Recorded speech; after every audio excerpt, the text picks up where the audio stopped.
Hey, it's Maximo and welcome to Maximo's Travels. In this video, I'll be reviewing the Holiday Inn Express Hotel in Anchorage, Alaska.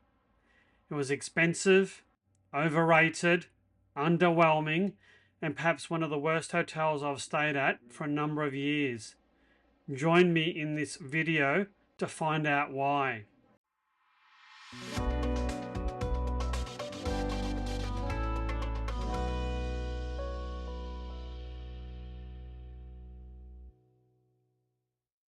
We stayed one night at the Holiday Inn Express Anchorage in June of 2024. We chose this hotel for a couple of reasons. One, it was very close to Ted Stevens International Airport, and two, it was probably the best and most affordable hotel we could find in Anchorage, considering some of the hotels in downtown Anchorage cost between 800 to 1200 Australian dollars per night. The hotel is located very close to Ted Stevens International Airport, about 3.5 miles from downtown Anchorage. The hotel was more in style of a motel, and a fairly cheap and run-down motel at that, rather than a hotel. I think the place had seen better days, and while it looked nice on the outside, it did require a fair bit of maintenance on the inside, in my opinion. And while it did have a very nice outdoor seating area, no one was using it hardly, because it didn't have a restaurant or cafe or a chance to get coffee other than at breakfast time. A bit of a waste, I think, in my opinion, considering it was such a lovely day. The flowers on the outside portico were the only colourful and bright part of the hotel. In terms of all the interiors, all the common areas, the reception area, while comfortable and pleasant enough, certainly were gloomy. This extended to the corridors and to the rooms themselves. The reception staff were friendly, but were unkempt, with shirts hanging out, and when we gave our bags for secure storage the next day, we had to put it in the secure room and then retrieve it from the secure room rather than the staff doing it for us. That was a bit unexpected. The hotel didn't have a pool or a gym or a restaurant or a cafe or a bar, just a very small convenience section adjacent to the reception area. Breakfast was complimentary, but the area looked very old and tired. The staff were clueless. They weren't even in any uniforms. They just looked like normal guests. I asked them a couple of questions about the food, and they were clueless as to what the food was, and some of them barely spoke English. The selection of food was very, very limited. The coffee wasn't too bad, I've got to admit, though. My breakfast consisted of fake eggs, a black coffee, and a piece of fruit with a small tub of yogurt. There was sausage that was some sort of grey, blobby consistency. A pretty meagre breakfast all up. There were a number of restaurants and cafes within easy walking distance from the hotel, which was good. We ate at Chopped and Chowdered, which is quite okay. There was also a Wendy's nearby, as well as some fast food restaurants.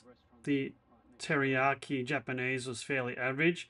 There's also a pizza place there as well. And just a word of warning, the hotel is located less than a mile from the main runway of the international airport, and only a few hundred yards away from Lake Hood, which is the world's largest and busiest seaplane airport. So if you're going to get a room here, make sure you get one facing away the airports, otherwise it can get quite noisy, especially at night. We were allocated room 234 on the ground floor on the quieter part of the hotel complex, thank goodness. A dark corridor led to a dark and gloomy room. This was the middle of the day, all the lights were on and the curtains were fully opened. Quite dark and gloomy. The room was quite spacious and, well, you can judge by the view yourself, a bit underwhelming. The air conditioning unit was quite effective but noisy. Have a listen.